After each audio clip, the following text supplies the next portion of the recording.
Alright, what's going on at YouTube? Welcome back to your favorite cyclist YouTube channel. This week, we're doing our final wrap up of the Mongoose Beast fat bike. But before we get into today's video, if you're new to my channel, make sure you head down below, hit that subscribe button for me. If you already are subscribed, make sure you hit that little bell icon right next to that. That way you get notified every time I upload. That way you know when I see this awesome cycling content on this channel. So right on to the video. We are done modifying the fat bike for the time being.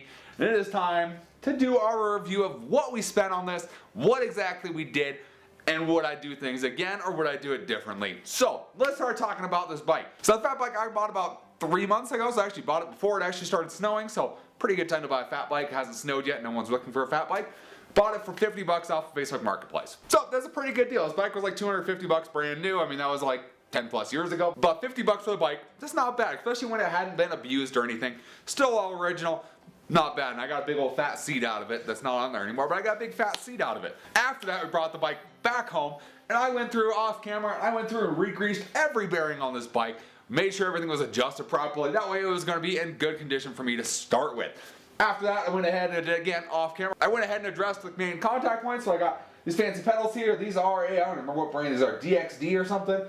I don't know. They're a knockoff Chester pedal. It's a little bit wider than a Chester, and I like them. They work pretty good. They're wide, so they fit my snow boots good, so that works.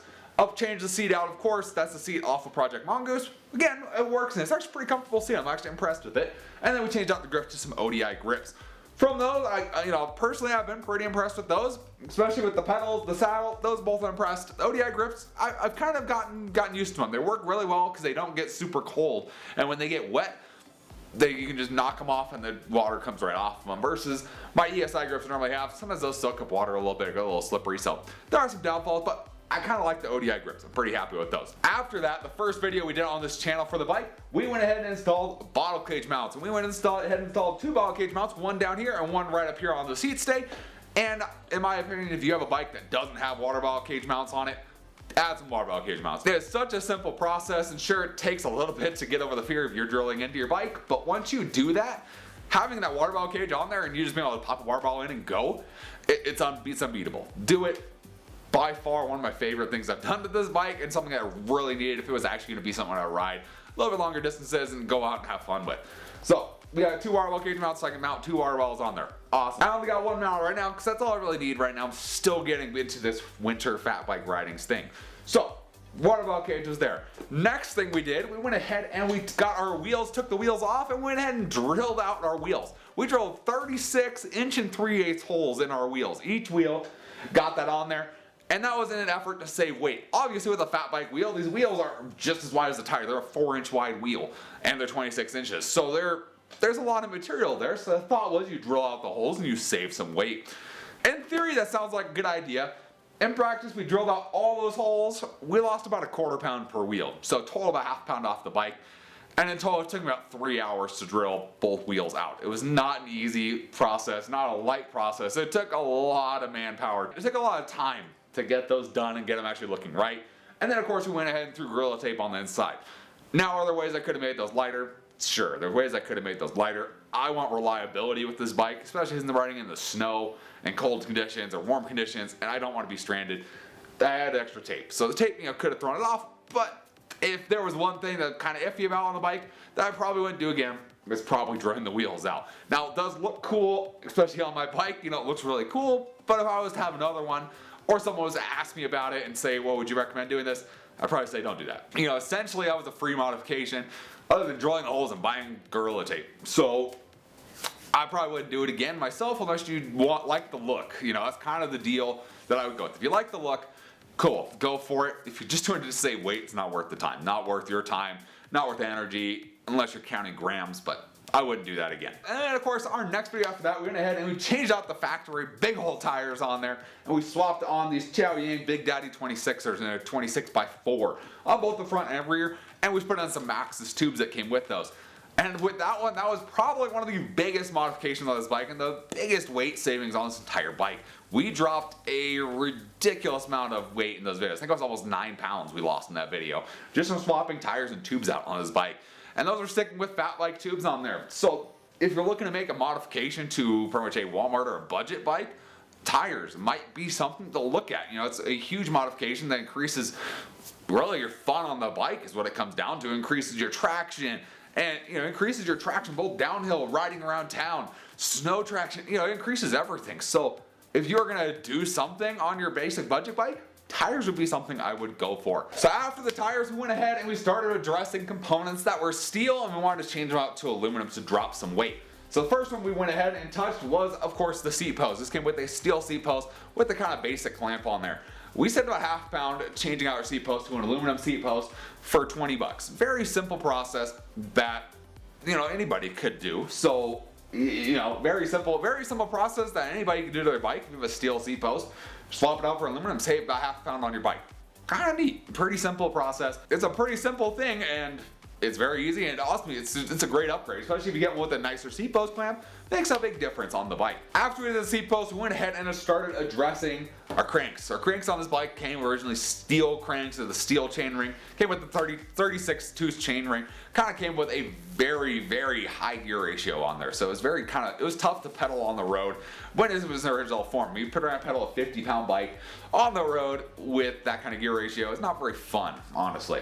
So we went ahead and changed those out. We went to some basic JG bike aluminum cranks here with a 32 tooth chain ring on here, and they were a great upgrade. I mean, I think that one we saved about a pound if on the bike just from changing those. And if you're looking for a way to easily change to a 1x setup on your bike, on your mountain bike, even if you have gears, this would be a great option. This one has a narrow wide chain ring on here, which is definitely overkill for this bike, but it has a narrow wide chain ring on here, and it's a nice upgrade. It was pretty good. It was a pretty, for the cost, I think I paid, I think this one was like 25 bucks or something for the crank set. So pretty basic. Again, everything on here was a very budget spending. I didn't want to dump a bunch of money into this, as the bike wasn't a very expensive bike in the first place. I didn't want to spend more than what the bike costs on the bike. So I kind of went on the budget for all these parts, and it also gives me a chance to show you guys if these parts stand up. So that was the crank, that was the next thing we did. And with that, that was our kind of change of direction with the bike. Before that point, we're kind of set on the point of we're not going to re-gear this bike. We're going to leave it as it is and kind of keep it at the gear ratio it is, and hopefully we lose enough weight. Yeah, obviously that didn't happen. At that point, I pretty much went, we're going to re-gear this bike, went to a 32 tooth on the front, and in the video after that, we actually went and changed the rear cog on here and went to a 22 tooth on the back. I think it was 18. This is an 18 tooth from the factory. We went to a 22 to get some solid all-around gear ratio out of this. That was a very simple process. You could do that to your own bike. It probably took me, I think I was probably one of the shortest videos on this bike on the channel, was swapping that out. Very simple. If you want to re-gear your bike, that's the way to do it. Very easy, very quick. And if you have a coaster brake, very simple process. Just swap that rear gear out if you want. So that was that. We actually got to keep the chain, which was really nice. We actually kept the same number of teeth count on everything, which, whoops, I guess that happened. Cool, all right. They decided not to buy a new chain. When I say weight in the chain, I don't know, maybe a little bit, but I highly doubt it. I'm gonna keep riding this chain until it blows up, and then I'll change the chain out. So the rear cog we changed out, that was about, I think it was about 9 bucks I spent on that rear cog. Very, very cheap and expensive. And then after that, we went ahead and we swapped out the tubes and the tires again. And this time we swapped them out for some 26 by 2.8 tubes. So a much smaller tube. There are 26 by 4 tires. And the theory with that is, with switching tubes to a smaller tube, you're going to save weight. We cut down the weight by about half on that. So I think we saved about another half pound per tire, I think it was what it ended up being. In my opinion, if I didn't have tubes for this bike already, or if I didn't have that middle set of tubes in there, so if I had swapped from the original tubes to these, I would have felt a bigger difference. I went from the little bit lighter weight fat bike tubes to these, and it's pretty negligible. I'll be honest, I didn't notice much of a difference. If I didn't have tubes, or if I had the super heavy tubes from the start, that would have been a great upgrade to do, and I would recommend that if you are looking to maybe save some weight off some heavy thorn resistant tubes on your bike. And that was essentially all the upgrades we did on this bike. That is kind of where we're going to stop for now. So let's start with the things we didn't upgrade on this bike. So obviously we didn't touch the bottom bracket. We didn't upgrade it, and the problem with that is this bike is a very long bottom bracket, so there isn't much out there at all for upgrades on that. So I didn't change that out. That's pretty much the original, and it'll probably stay original for quite a while. I don't really plan on changing it at all, and it's going to be difficult to find something that'll work. We also didn't touch the headset, again, because it's a weird one. It's an 1.8" threaded headset, so it's kind of hard to find threaded headsets in this size. You can find threadless headsets all day long. 1.8" is kind of tough to find in that size. So that is still the same ball bearing. However, both of those, I haven't noticed anything with them. I re-greased them all, I readjusted them, and cleaned them out, as best as I could, and honestly I haven't had any problems with them. They feel okay, they're fine. They're fine for the time being. I don't see myself upgrading him anytime soon. And then the other thing we didn't touch on this bike, we did not touch the stem or the handlebars. And there's a couple reasons for that. So number one, and the most important reason, is I like the handlebars on this bike. I actually like the feel of it. It makes it kind of twitchy, and I like that feeling on a fat bike. Everything else feels slow except for the steering, and I actually like the feel of that. As you know, I've gone for wider bars on most of my other bikes, but this one I actually like the narrower bars on them. Second, these are steel bars, so you think, oh, they're steel, they gotta be heavy, so why don't you change them out for an aluminum bar? Kind of similar. So the problem with that is these are a 25.4 millimeter bar. That's pretty much where the clamp goes on the stem. With that being said, to get a 25 millimeter bar in that size, the weight savings are pretty negligible. It's like 100 grams on that, and it's not something I would change for the weight. I am fine with keeping what I have and not having to worry about my safety on something that might not be as good as steel that came on the bike. And also with that, because it's 25.4, if I was to upgrade them, I'd want to go for like a 31.8 or 35 millimeter bar, or something wide, something a little thicker to add a little bit more rigidity to the front of the bike. And that's, if I did that, that defeats any weight savings at all. And why? I mean, it doesn't make any sense to me. If I like the bars, I'm going to keep the bars. The stem is also aluminum. The stem doesn't weigh much at all. It's actually pretty comparable to what you'd find on another bike. So there may be something coming down the road, but as of right now, I like the feeling of it. It's not going to get changed anytime soon. But that's pretty much the rundown of what we've done to the Mongoose Beast.